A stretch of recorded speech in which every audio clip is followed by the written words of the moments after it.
Welcome to Precision Animal Training, where we teach big lessons through the lens of getting precise science-based behavior.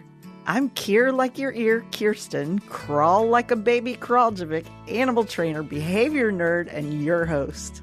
This is a show about real, lasting change. The science of precision, the power of pursuing perfect timing, the art of truly seeing and shaping behavior. Whether you're working with chickens, dogs, dolphins, parrots, horses, or even ourselves, expect real stories from the field, timeless principles that transfer across species, and practical insights you can apply immediately. Because if you can train a chicken with clarity, kindness, and razor-sharp precision, you can train almost anything. So grab a notebook. This is your personal masterclass in curiosity, mechanics, and true behavioral understanding. Welcome to the Precision Animal Training Podcast. Today, Dr. Bob Bailey and I sit down with one of the field's true innovators, Simon Prins. You'll hear how he cut through skepticism and tradition to bring science-based training to police and security dogs across Europe. Powered by relentless focus on efficiency, data, and results that are reshaping a new generation of trainers. From his unlikely first connection with Bob Bailey and Marion Breland to pioneering laser guidance for working dogs, Simon's journey is a masterclass in perseverance, creative problem solving, and breaking barriers. Whether you're in the trenches or just love what it takes to revolutionize an industry, this is an inspiring look at how curiosity and persistence drive real change. Let's get started. So welcome back to the Gulf Coast of Alabama, where I get to speak with two of my favorite people today on it. It's going to be a story of animal training, but it's also a story of entrepreneurs and innovators in the industry of animal training. I'd like to bring in Simon Prins. And for those who don't know Simon, he's in the Netherlands. He has a great story about how he met and worked with Bob. But his importance to the industry is he has mechanized things, just like Bob has always wanted all of us to do to make training more efficient. And he walks the walk, he talks the talk, he spends the time keeping the data. My gosh, does he keep the data? And he's made it easy for you to keep the data as well. So welcome, Simon. Thanks for coming in today. Thank you very much. And thank you both for having me. Simon, do you want to tell the story of how you met Bob? Because it's a great story. Yeah, but Bob has always tried to weaken it a little bit. But it's actually true. It was for a lot of young people, they don't realize, but there was some time that we didn't have internet. The internet was just starting. It was 1996, so that's a long time ago. And I was doing research about animal training, and I was doing deep research. I was talking to dolphin trainers, reading books, seeing videos, and whatever. But somehow, always the name of Bob Bailey and Marion Breland were coming back. And I thought, I need to find those people. My first attempt was to find Professor Skinner, but I realized that he passed. So I thought the living people that worked with Skinner were Bob and Marion. So I need to find them. So I'm working in the police, so I have access to some files that nobody normally can open. So I found the phone number of Bob Bailey. And when I was calling Bob, I was surprised that he was picking up the phone. He said, Bob Bailey. I thought, whoa, Bob Bailey. Mm-hmm. I said, yeah, Bob, I'm Simon. I'm a police officer from the Netherlands. I'm doing some really interesting programs with dogs, and I want to learn from you and Marion. And he said, Simon, I don't work with police officers. Bye. And he hung up the phone. So I called him back, I think 30, 40 times. Bob said only 2 times. But, somewhere in the middle, we found each other. And eventually, he asked me to wait because he wanted to discuss with Marion if they wanted to invest some time in me. And eventually, they invited me to come to the US. And I met them in Hot Springs in the Bra House, a German restaurant.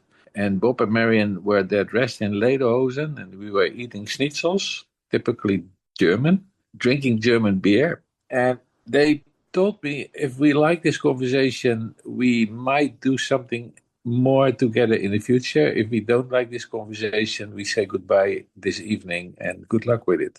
But I was lucky. They invited me the next morning to their house. And one of the first things they asked me to do was walk with me to the barn. There were a lot of chickens over there. Bob said, just name a few of those chickens with a name that is in your mind. So I gave some names, and we are going to train chickens. Well, long story short, eventually after a few weeks, I trained a lot of chickens. I had a headache from the USA to the Netherlands about thinking about what I was doing over there and what I was learning. And I remember that I was sitting in the plane going back to the Netherlands, and there was a gentleman sitting next to me. And he asked, what have you been doing in the US? I said, well, I was a member of the Spooks, so a member of the Spooks, they always lie, so we never tell the truth. So I told the gentleman that I was a business person, and I did some business in the US, because I thought I can never explain him that I was training chickens. No one will believe me. So, yeah, I think, Bob, that's the honest story how we met each other. Well, it's kind of close, I guess. I did not hang up that many times, a few. But before we really get started, I wanted to be sure somewhere in this podcast there is the words that I feel about Simon and his growth since we began way back in 96, 97. Yeah. That he had lots of obstacles. If he wants to describe the obstacles, he can, but just know that they were real obstacles to beginning to apply a real science-based technology of dog training in Europe, in wherever that he brought it to his organization. Whether they wanted it or not was something else again. But the point is that Simon has grown so much in what he does, how he does it, and I am very pleased at the success that Simon has had, and not just in the instrumentation part of it, the fact that he teaches technology and he promotes goodwill, let's say, as much as he can. There's sometimes people don't want goodwill, but that's in any profession, I guess. But we've had many good times together. I've enjoyed them all the way from drinking Mai Tais in Hawaii to, being sloughed off by the French servers on on the beaches of Normandy and a few places like that. So, Simon, I am very happy that we're able to talk, and I look forward to any sort of collaboration that we're able to do in the future. Thank you, Bob. That's too much honor, but thank you very much. Oh, Simon says it's too much honor, but when I look at someone who teaches persistence and someone who demands excellence, not just of his students, but of himself, he leads by example, and he pushes people to, like Bob always says, change behavior, which, is never comfortable. If you're comfortable, you don't want to change your behavior. And he surfs and rides that. No, he walks you through that discomfort that you have to experience to change. And I'm grateful for that. And I know all his students are grateful for that. So one thing I want to touch on, I always talk about why we study the ABE and the work of the Brelands. And one of the things I always say is because their technology is time tested at the greatest durations for the longest distances over the greatest distractions. And when I say that, Simon and Bob can tell you way more about that than I can. Are there some stories you can tell us about that, developing that technology? Well, I think the real thing is that Simon was interested in getting animals from A to B.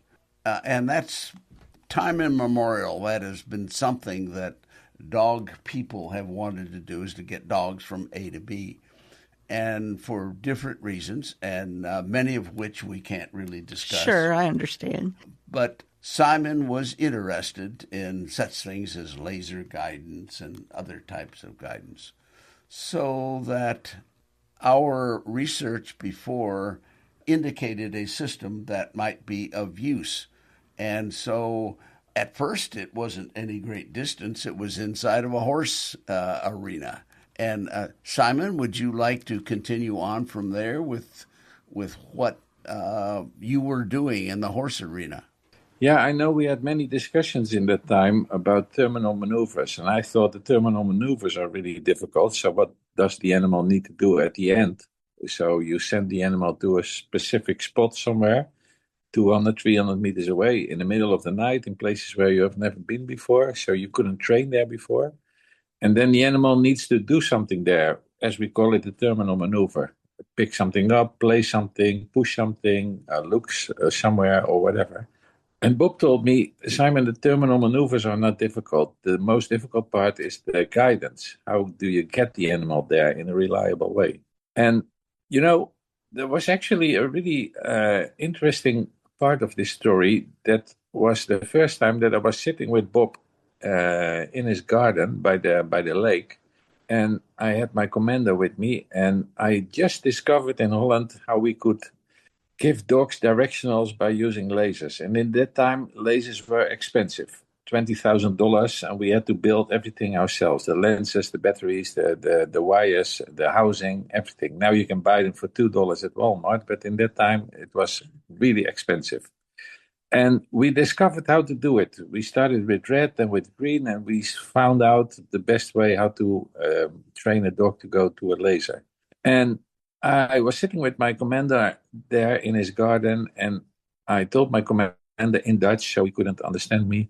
I said, I need to get the confidence of Bob that we are really serious. So let me tell him the secret that we just discovered, because nobody knew that we were doing that. We were doing that in military places, in closed buildings, and that sort of stuff. So, yeah, my commander said, maybe that's a good idea. So I told him, Bob, I have to tell you a secret. You know what? In Holland, we found out that we can give dogs directionals by lasers. And I told him a little bit more about that. And then Bob said, oh, interesting, Simon. And he moved on to another story. And I was looking at my commander with a big question mark. I said, well, I think my English is not good enough, that he doesn't understand me, or what strange that he's not interested in this. But then the next morning, when we were coming back in his home, he said, oh, Simon, I need to show you something from the past. So he showed me a movie, and I think it was shot in 1965. That was before I even was born. And he, with his company, with ABA, they were already guiding, and not only dogs, but also birds with lasers. And their lasers were way bigger because they needed a van for that in that time. And they were much more expensive than we already did. But that was really an interesting moment. That I realized, you know, all over the world, in different places, people are training animals in different ways. And you know, what we are discovering, maybe somebody else is in the US or in Italy or in South America is doing the same. So I realized we can learn so much from each other. If we start to understand that we can share information and that we can grow together much faster than we already did, that would be the ideal world if we talk about the canine community. But you know, it's still difficult. And I mean, even this week, and I wrote a blog about it, even this week, somebody called me, Simon, you're a priest and an activist. I said, can you explain me, a priest and an activist? And that person told me, yeah, because on the one hand, you try to convince people how to train in the best way. Well, that's not totally true, but okay. And on the other hand, you are stepping up the barricades and you are explaining how you think and feel about animal training. And yeah, instead of feeling it as judgment, I was really happy with that comment, because I thought, yeah, that is my role. I'm doing that. And there are so many ways how to train animals, and let's stay for a moment by detection dogs. There's so many ways to train detection dogs. There is no good and bad, but what I learned from Bob and Marion is there are more efficient ways. So if you can find the most efficient way to train an animal, and you can find the most efficient way to train the handler of that animal, and you can bring them together as a combination, that would benefit the whole security business where we are in. Yeah. So if you train an animal for 12 months, or you train an animal for 6 months, or some departments train an animal for only 4 weeks, there are many ways that lead us to Rome. But the most important thing is that we all are honest about what we try to achieve, and that we find ways that we can measure the quality and the things that we bring to the world. And I'm a little bit puzzled sometimes that I even last week I meet people that are running a big dog unit for police or customs or military, and that there's no quality control. We do a free running search, and if the dogs find something, happy days, and if they don't find something, then we try tomorrow again, and that puzzles me, you know. But I think if we share more, if we try to find efficient way to train dogs and to educate handlers, and if we can set up a global but also really objective way how we can measure the quality of those canine teams, we are finally making this a better world if we talk about detection dogs or other ways of animal training.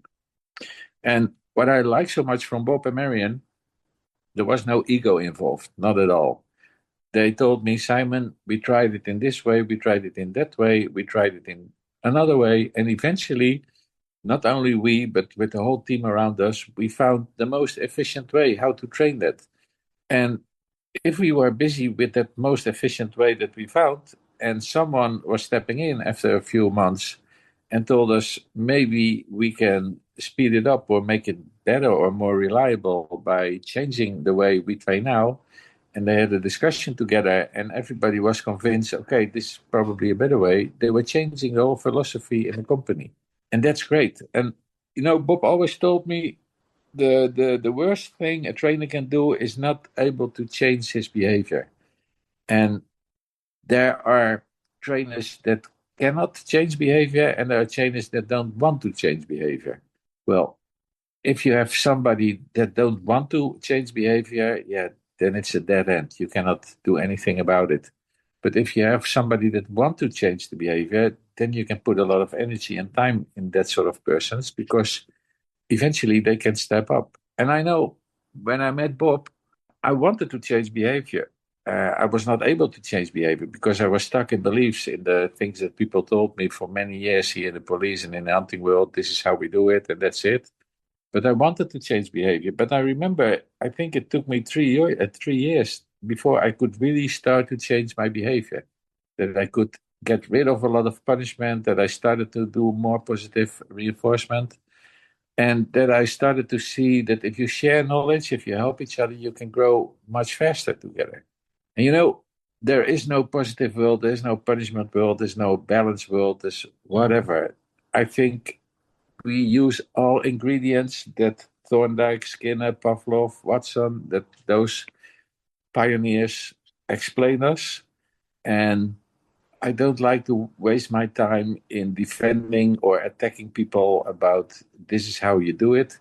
No, I just, in the years that I'm busy with training, that I'm busy with educating other people, in all those years, I changed, and I still change my behavior. Because I think if you're not able to change your behavior anymore, if you're not curious anymore, if you don't have the persistence to learn more, we say perseverance. If you lose the perseverance to reach your goals, and even more worse, if you don't set goals before you start to train an animal, well, that's a waste of time.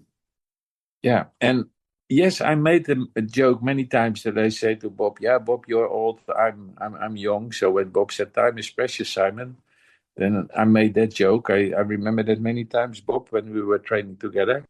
But we both have suffered some other things in life, and that made me realize that time is really precious. So I'm living on borrowed time, as I like to say it now, and every day is a wonderful day for me. So I wake up with a big smile that I think, hey, I'm still here. And now those words of Bob are echoing in my mind every day. Time is precious, Simon. So I try to get the best out of my day. I try to get the best out of my training. I try to get the best out of my relation with Yolanda and with my son Rick. And yeah, that's how we move through life now. Are you an animal trainer ready to sharpen your skills to a legendary level? Or a corporate leader looking for a fresh, powerful way to boost team dynamics, decision-making, and leadership? Discover Kirsten's Chicken Workshops, an immersive 5-day experience rooted in the science-based curated exercises of the legendary Bob and Marion Bailey. Train a live chicken using the principles of operant conditioning, like positive reinforcement. Why chickens? They're fast, honest teachers that instantly reveal where you need to improve your training skills. No fluff, just real results that transfer to dogs, horses, or any species you want to train, and even to leading people more effectively.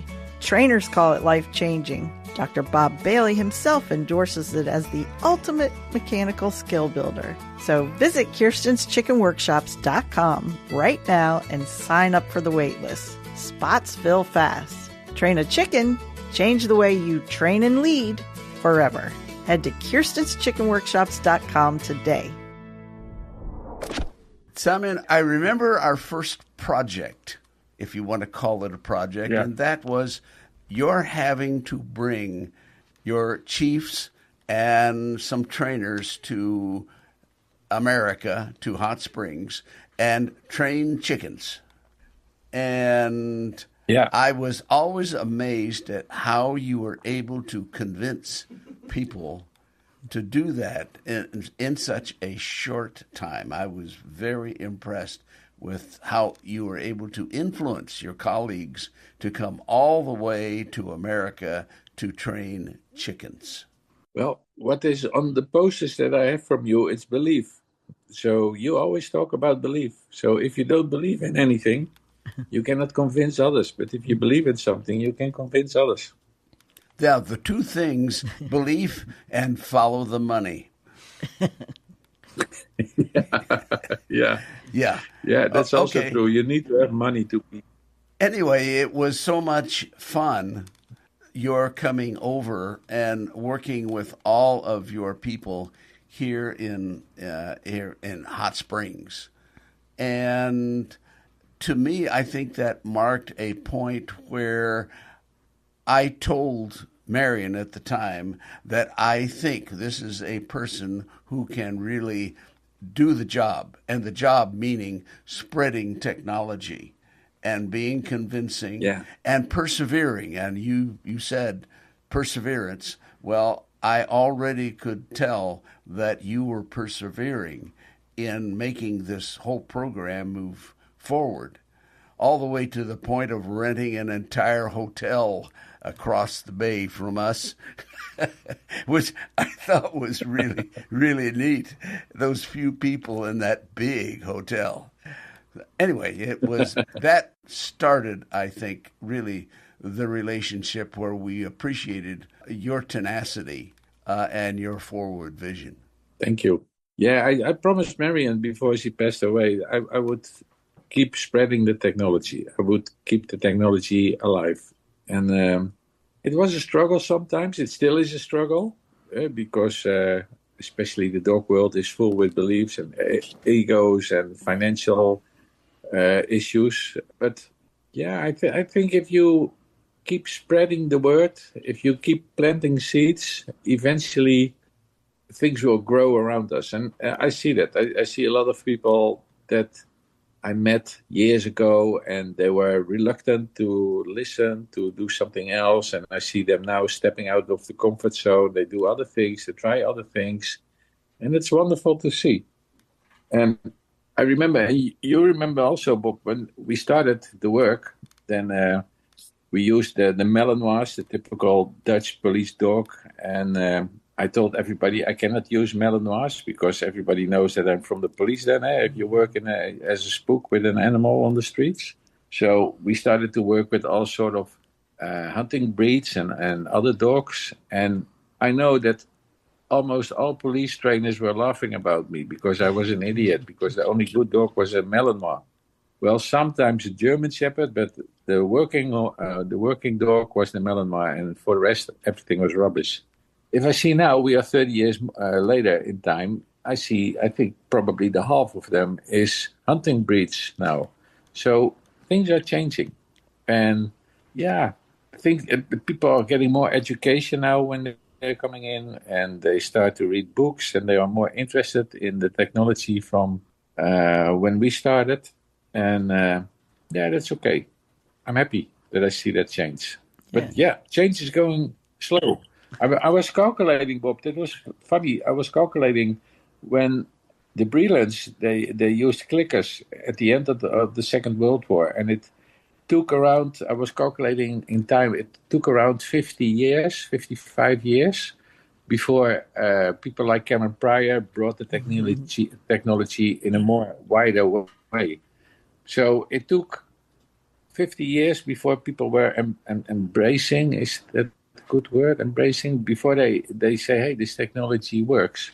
But if you see like new technologies, like the iPhone or the ChatGPT or that sort of things, within 3,000 days, it's really going quick. Millions of people embrace that new technology. So embracing the technology of animal training is really a slow procedure, but there are more and more people interested in, and we are lucky that a lot of scientists are coming back in the canine world, and they're showing us the weak spots in the training programs and how we can do a better way. So, yeah, things are going much better than 30 years ago. Yes, well, one way of looking at it is animal training has been around for at least 10,000 years, and cell phones have not been around, but for a few decades. Before they used tom-toms, they were beating on drums. And so we're comparing clickers and drums with modern computer technology. So there's a relationship. Animal training has been around a long time. And people so often go to the past, whether they know it or not. So, anyway, well, it has been great to talk with you, and I look forward to many communications in the future. Yeah, me too. I just have enjoyed our relationship over the years. And say hi to me too, Bob. Yolanda and Rick. Yeah, you can say hi. I can walk to her. Oh, okay. She's there. That's great. Yeah. She's there somewhere, but I don't know where. She was busy in the garden. Oh. She's gone. Yeah. She's probably photographing birds somewhere. Simon's wife takes the most beautiful photographs of birds. So to wrap up and I hope you heard what Simon said about animal training, how he does see progress in animal training. Of course, he wishes to see it faster. But if there's anybody that I know of that is taking down the barriers to entry for young trainers, for people interested in animal training, I would say it's Simon, it's Bob, it's the chicken workshops, it's the technology. And if you are that person that's interested in this, that's a great place to start with your mechanical skills, with an introduction to the principles and the story of the history of animal training to ground you as you go on your journey through, I'm going to call it a jungle, because now more than ever, you can find information online about animal training. Simon, I just have one question while you're still with us. Actually, two. One, I want to know what you thought when they showed you the chicken, when you were getting ready to train it. And then if you could also Just let me know 2 things that about our industry that you're trying to change right now, that you're working on, that's important to you. The first time that Bob asked me to train a chicken, I felt really totally out of my comfort zone because I was used to train dogs and I could put a long leash on dogs. I could control them. I could physically grab them. And now I had to train the chicken, and the only thing I was allowed to give food or not give food, to use a bridge or not use a bridge signal.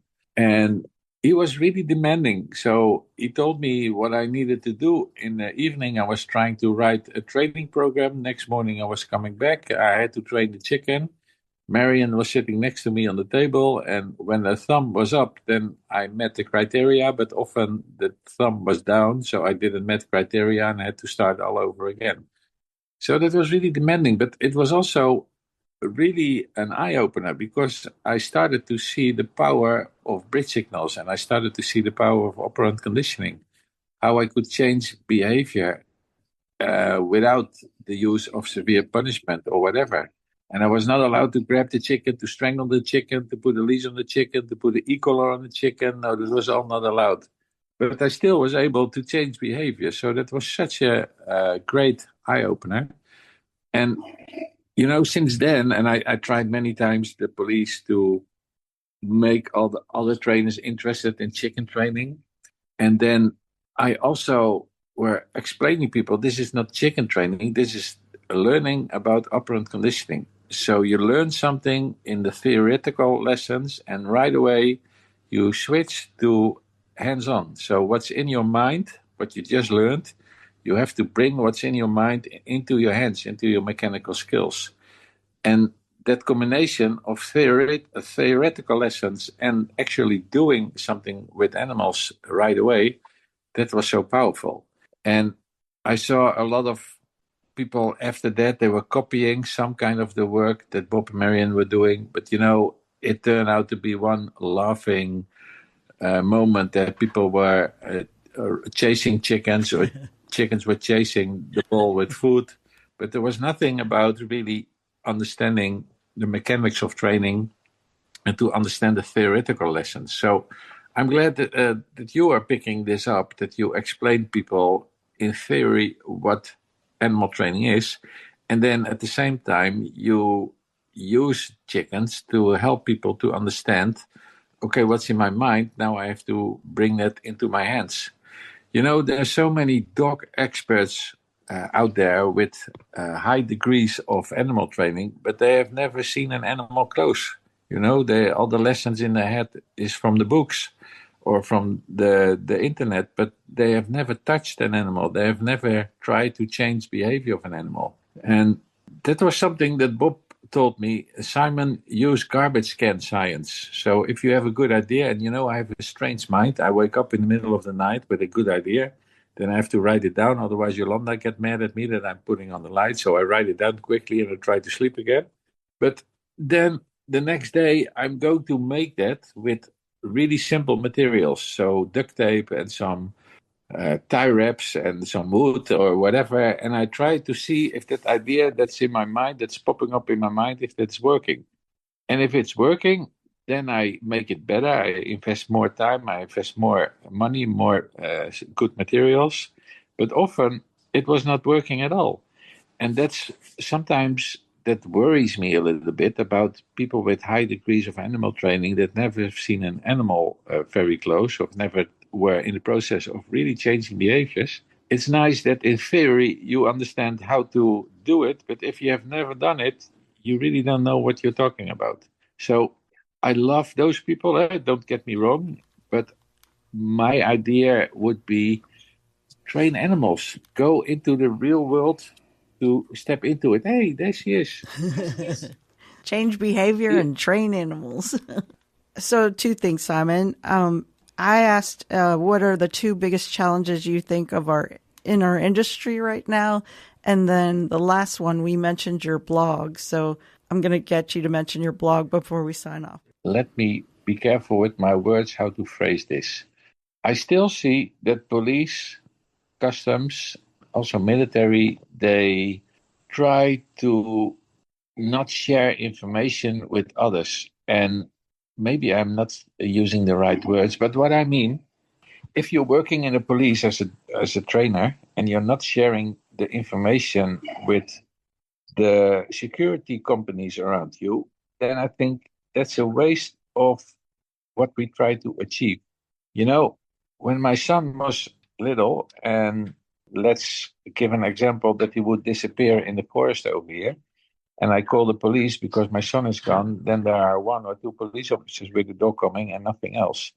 And if I ask civilians with dogs or security companies to help me, then there are a dozen of even more dogs are coming. So we cannot keep the security up with only a few police officers with a dog or a few custom officers with a dog. It's a whole industry. There are a lot of security companies around us that are also doing the same, and they're trying to make the world a little bit a better place. So we need to share more information together. It's ridiculous that the organizations are not telling, for instance, what sort of explosives they are used to train their dogs, because I think that's a shared common knowledge that needs to be available everywhere. And it's the same if we talk about efficient training methods or big mistakes that you see in your training. Don't hide it. You know, Bob and I share some other stories about hospitals. If the hospital, I had a great team around me that kept me alive.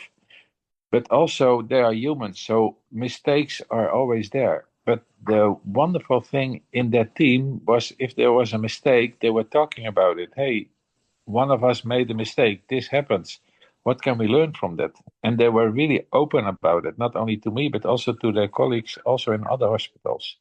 And that's what is so necessary in the dog community.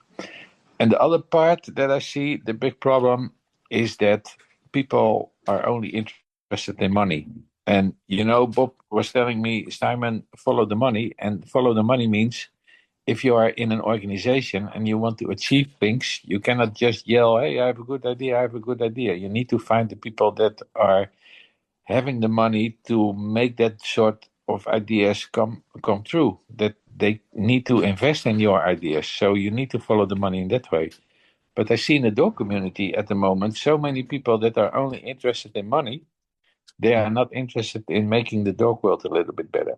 Lots of the work that I was doing together with Bob is copied by all sort of people. And that's good. Eh? If people copy what you do, then you know you are doing something good. But at the same time, I see that people that are copying things, they write protocols, they are selling protocols, but they are not selling the real protocols. They're just selling a nice story that people like to buy in.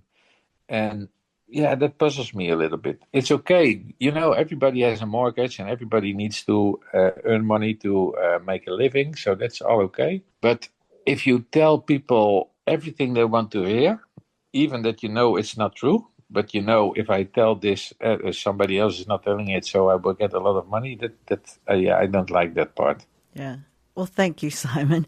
And That's it. You mentioned your blog earlier. If someone wants to learn more about the work that you're doing and the barriers you're breaking down to the entry of animal training, where do they go? How do they find you, Simon? Yeah, thank you for the question. I have a website, simonprins.com, but the most new blogs you can find in my detectiondogshop.com. So detectiondogshop.com, if you go to blogs, you see my latest blogs.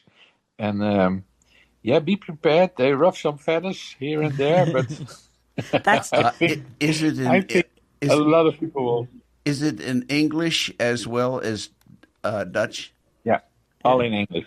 Yeah. Okay, good. Yeah, everything is in English. Well, Simon, I'm so I'm so grateful for what you do and the time you give young trainers and the time you've given me. And I appreciate you so much for coming on today. And I'll let you and Bob say goodbye because I know that's special too. Yeah. But thank you so much, Simon. Simon, you take care of yourself. I will. Yeah. Well, I have a lovely wife that keeps me alive. Yeah. Otherwise, I was already gone, Bob. Yeah. She is amazing. Yeah. Just remember, you are young and I am old. So. No, I'm old too. It was so good to see you. Nice seeing you. Thank you so much for having me. Thank you very much. Thank you. Goodbye, all. Love Bye. you all. Okay, thank you. Thanks for tuning into Precision Animal Training. Before we wrap up, here are a few key takeaways from our conversation with Simon Prins. We explored the courage it takes to step outside your comfort zone, letting go of old habits and discovering the real power of operant conditioning beyond punishment and control. Simon reminded us that growth comes from persistence and a willingness to adapt, collaborate, and challenge outdated thinking, raising the bar for canine professionals everywhere. And most importantly, this episode called for transparency and real-world experience. Nothing replaces hands-on practice, honest data, and learning together from both successes and mistakes. Until next time, stay curious, embrace the challenge, and remember, in animal training and in life, simple is powerful when you do the work. Thanks for listening, and we will see you back here soon on Precision Animal Training. Thanks for listening to the Precision Animal Training Podcast. If you enjoyed this episode, please subscribe, rate, and review us wherever you listen. It helps spread the word to more trainers like you. Share the show with a friend who could use a behavior breakthrough. Want to dive deeper into precision animal training? Head to Kirsten'sChickenWorkshops.com to learn about the workshops, sign up, or join the waitlist for the next series. That's Kirsten'sChickenWorkshops.com, where legendary science-based behavioral technology meets tomorrow's top trainers. Thanks again for listening, and until next time, remember, train a chicken, change the way you train forever. This show was edited and produced by Johnny Gwynn at Deep Fried Studios.